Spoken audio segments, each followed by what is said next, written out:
Prenez un triathlon, un sport qui associe la natation, le vélo et la course à pied, et vous multipliez toutes les distances par 10.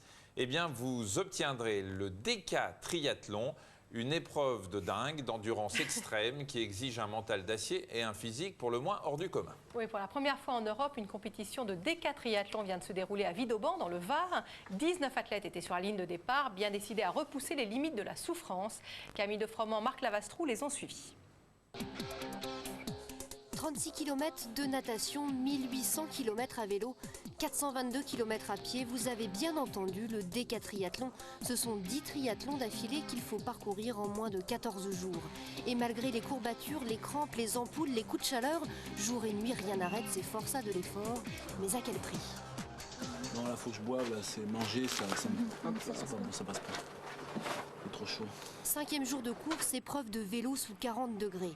Fabrice Lucas, recordman en titre, subit son premier coup de pompe. Depuis le début de l'épreuve, il ne dort que 3 heures par jour et mange dès qu'il peut. Là, j'ai eu un passage à vide. Là, depuis 10 heures du matin, je suis pas bien, mais c'est de ma faute. J'ai trop mangé. À un moment, là, quand je me suis mis en cours pour la chaleur, j'en ai profité pour manger trop. Et après, j'ai une sorte de stase gastrique et j'ai manqué d'énergie et j'ai du mal à m'en remettre. Là, j'avançais plus, donc bon, ça tombe bien, il faut aller se coucher. Ça va redémarrer impeccable après ça. Fabrice fait de courtes siestes l'après-midi. D'autres athlètes se reposent la nuit. Tous ont le même objectif, récupérer des heures d'effort en un temps très réduit.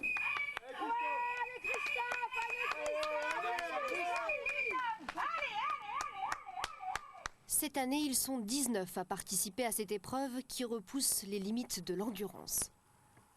Lorsqu'on prend ces athlètes au repos, ils ont un rythme cardiaque qui est à 40 pulsations minutes. Donc ils ont une capacité d'endurance qui est très importante. Et au niveau capacité pulmonaire, ils ont effectivement une capacité hors norme. Et la recette, c'est bien sûr l'entraînement. Quelques jours avant le départ, nous avons rencontré Fabrice. 6 mois avant l'épreuve, ce maître nageur de 48 ans passe la totalité de son temps libre à s'entraîner. Au niveau des temps d'entraînement, c'est très variable d'un individu à l'autre. Moi, je suis un de ceux qui s'entraînent le moins. Je m'entraîne une vingtaine d'heures par semaine durant l'année. Je monte à 25-30, 2 mois avant l'échéance. Mais il y en a qui font carrément le double. Aux heures d'entraînement s'ajoute une hygiène de vie irréprochable. Et dans cette discipline, qui est encore confidentielle, il n'est apparemment pas question de dopage. Et je ne sais pas quel produit pourrait être valable. Tout produit aura son côté néfaste. Au bout de 8 jours, bon, il y a des produits qui vont nous permettre de ne pas dormir, mais ça va nous déshydrater. Il va y avoir un effet pervers qui va obligatoirement se déclencher, je suppose, au bout de 8 jours. À mon avis, le mieux, c'est d'être le plus sain possible. Pas de produits dopants et pourtant il faut tenir. Alors pour enchaîner sans s'arrêter, natation, course à pied, vélo, à chaque pause, les athlètes se ravitaillent et se font masser.